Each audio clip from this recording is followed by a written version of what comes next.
Hey everyone, this is RedEye's Matt Pais in Chicago. I am on the phone with Kathleen Hanna from Bikini Kill, Les Tigre, The Julie Ruin, and the new film The Punk Singer. Hi Kathleen. Hi, how's it going? Good. Where are you talking to me from? I am in a basement in New York City at the publicist office for the film. That might be the most specific answer I've ever received to that question. And I'm looking at a picture of the dude from, that famous movie that I can't remember. Big Lebowski. Yes, I think that will put you in that's my a visual. that will put you in an excellent state of mind for this interview.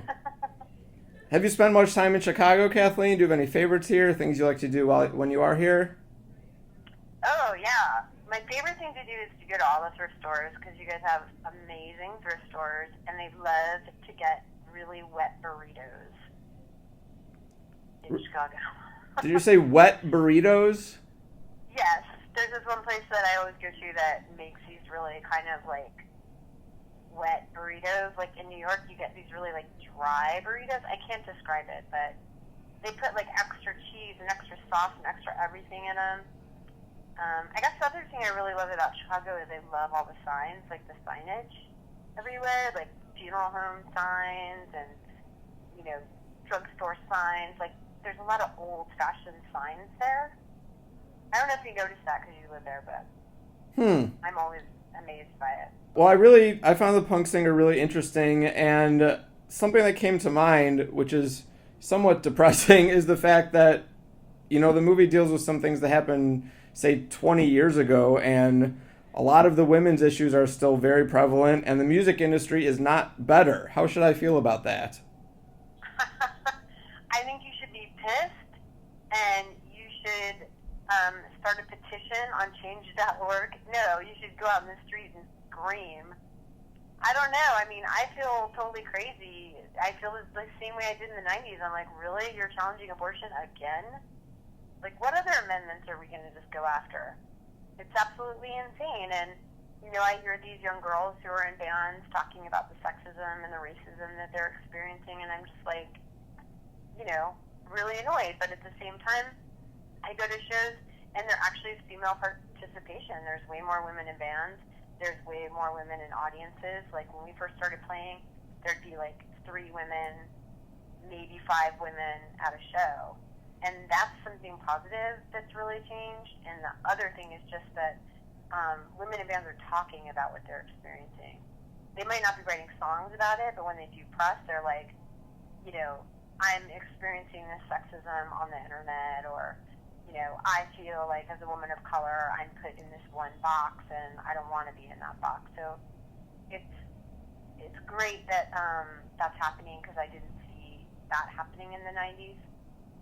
I wanted to end on a positive note. That question. Well, on the overall spectrum of how far there is to go between some of the stuff in the movie and how far we've come since then, can you give a sense of if you feel like that's covered a lot of the ground, or if you feel like we're 25% of the way there of what needs to change?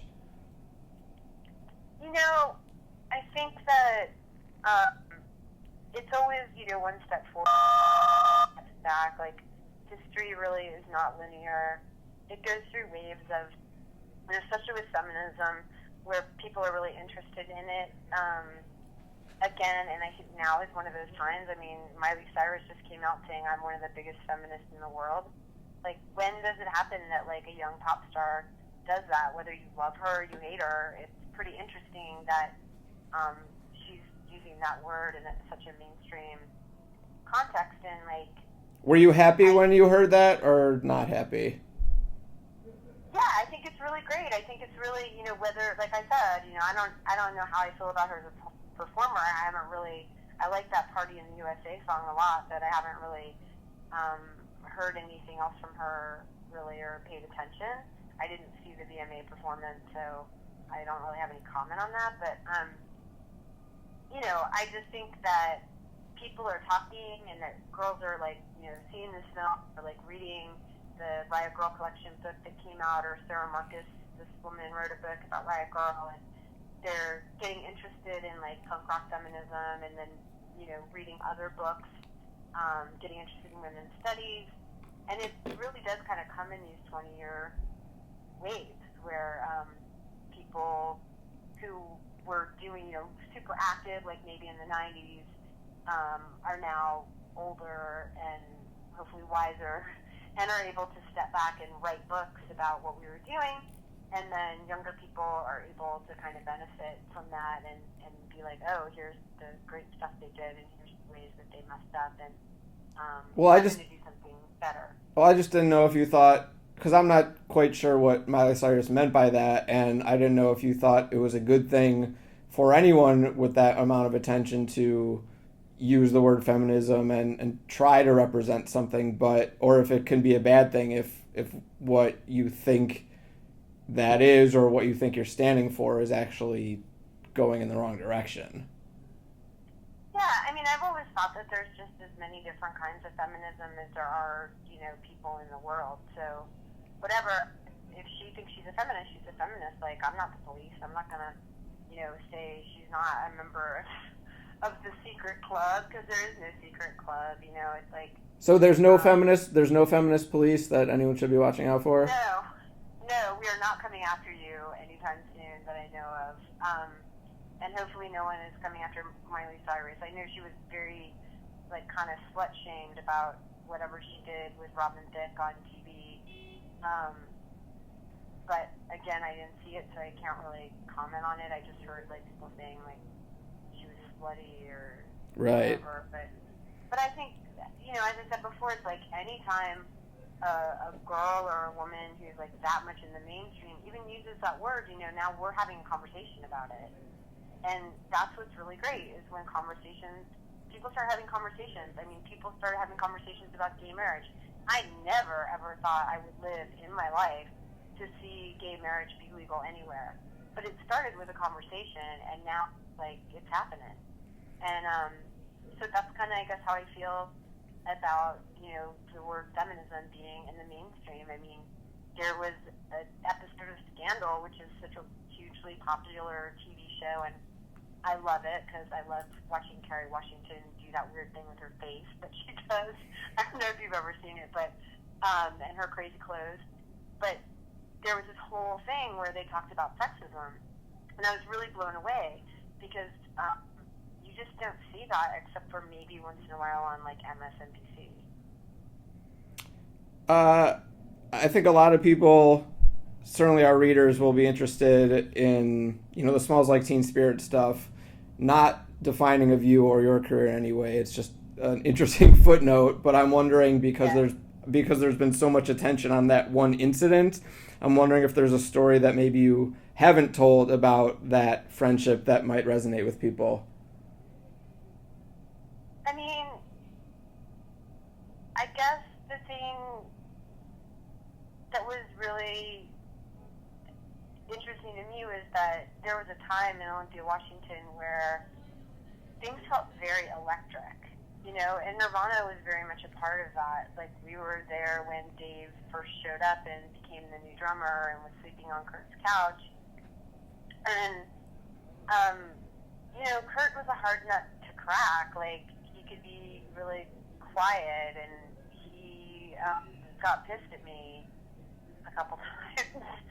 And, but... About what? Do you remember what about... I don't want to say because I feel like it would be disrespectful. Okay. I feel like it would be disrespectful to him to talk about the argument. But I will say this, that, there was a time where we shared lyrics that we were writing with each other that was really special to me because I'd never done that before. And we actually played a kind of a game that was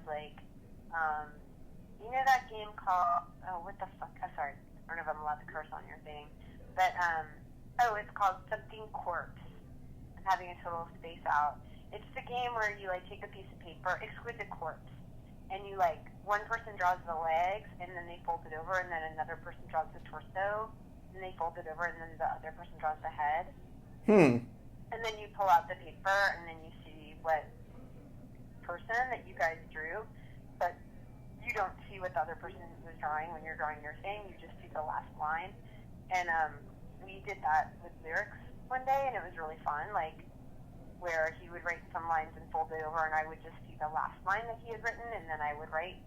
And I had just these weird, like, little mini writing workshops with them that were, you know, the first time that I put myself out in that way in front of somebody, you know, like, showed them my fucking journal.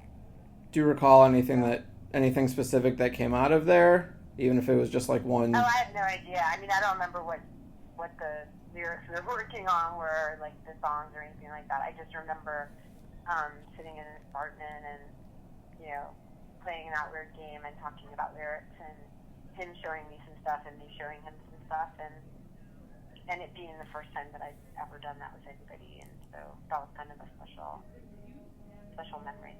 Sure. You know, we really lost touch before he passed away.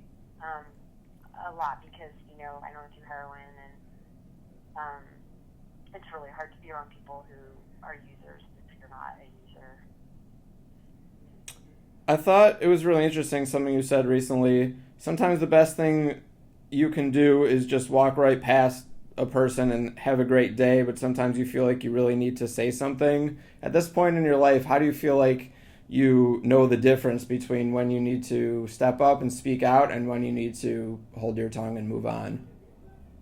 You know, I'm still really bad at that. I actually got up in this woman's face and called her some really bad names today because she was yelling at these people behind the counter at a deli, calling them idiots.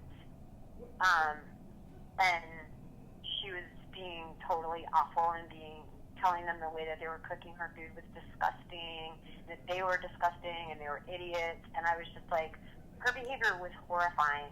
And we ended up not getting our food because she was like just acting like such a jerk that we just left. But as we were walking away, I just walked right up to her and told her what I thought of her and then walked away.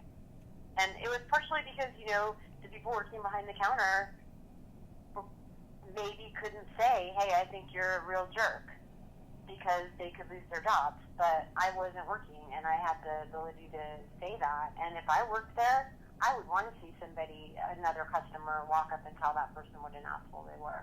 And I did. I told her she was an asshole, and some other choice words, which I won't repeat. Was it the kind of like cinematic thing where everyone started applauding, or what happened? Oh, where what? People started clapping? Like, yeah, was there any reaction? Did everyone start applauding? No. I mean, I actually had a meeting, and I was supposed to be there in 5 minutes, so I didn't stick around to see what happened afterwards. I really felt like at that point, they should have called security on her. So I was just like, I kind of wanted to go back after I was done with my meeting and see what had happened, but I was so grossed out by her behavior, and like, I'm still, even right now, I'm like thinking of her face. Like, you know, people who go to Starbucks and they treat the people who work there like total crap, and they're like, I said a double tall skinny latte with foam. Like, I find those people insufferable. I think it would be difficult to find someone who would stand up and say, I love those people. But I do try to, if I think somebody might have a weapon on them, I don't say something. You know, if I think like they might be really crazy, like she actually wasn't really crazy, she was just an asshole. And if it's somebody who's really crazy who might have a weapon on them, that's when I don't say anything.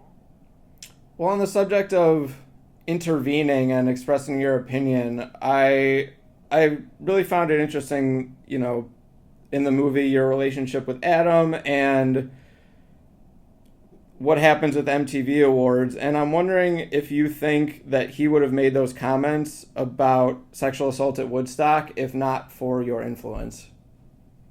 Oh, absolutely not. I mean, absolutely not. I mean, I was like, you are lucky you get to make this speech. You know, I mean, you're probably, you know, going to get this award, so you should say something. And he totally agreed with me. I mean, he was angry about it. It wasn't, like, false, but it was my idea that he say something. And,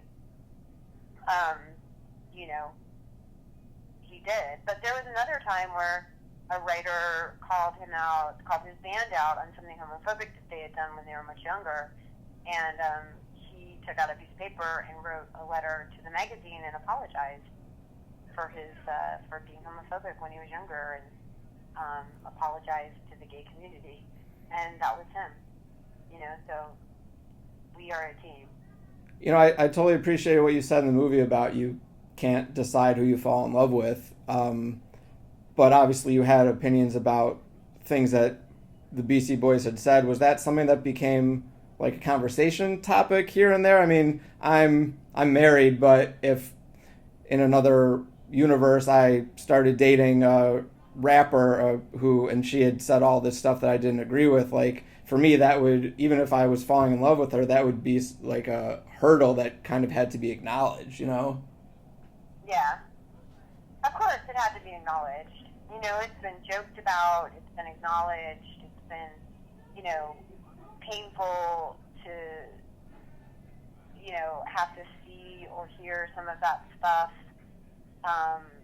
that he did a long time ago and just kind of feel like grossed out for a second. But then I'm like, that's not who I fell in love with. Like, that's some weird whippersnapper bratty kid who didn't know any better. And I'm really, really proud of him, and I'm really proud of his band because they, in a way, were kind of the king of the dudes. And they made the decision to change, and to change publicly, and to say, hey, we've made mistakes, and this is who we are now. And I think that's really positive, and I think it's really great that, think of all the frat dudes who were so into, like, Licensed Ill or whatever, and then got into Paul Boutique, and then maybe saw Adam make that speech about Woodstock and, like, kind of reconsidered some things that they thought about women, or, I think it's really positive that people change in public, and you don't have to, it's not hypocritical that you once were like this and now you're this different person. Like, we age and we change and we grow, and that's a good thing. And you can't blame someone that you are together with for their past or hold that against them necessarily. I mean, it can annoy me. You know what I mean? But it's like, it's the one way that I think about it is if, like, somebody was filming me and I was writing songs when I was, like, 17, like, I'm sure there'd be tons of shit I would be embarrassed about, too. If he didn't feel weird about it or embarrassed, there'd be a problem. But I didn't tell him to feel that way. They had already, like, stopped doing certain songs in their set, and because they thought they were sexist. They were confronting sexism in other bands as well, and they did that without my prompting. I met Mike D actually before I met Adam, and he was really, really interested in Riot Grrrl and feminism and wanted to know more, and it was really great to have a guy that was so interested and wanted to know, like, how do you think we can make, our crowd safer for women? And we had a lot of really nice talks about it, and I appreciated their interest early on. So it wasn't like I brought this thing to them. Like, they were already, in the process of change. Mm-hmm.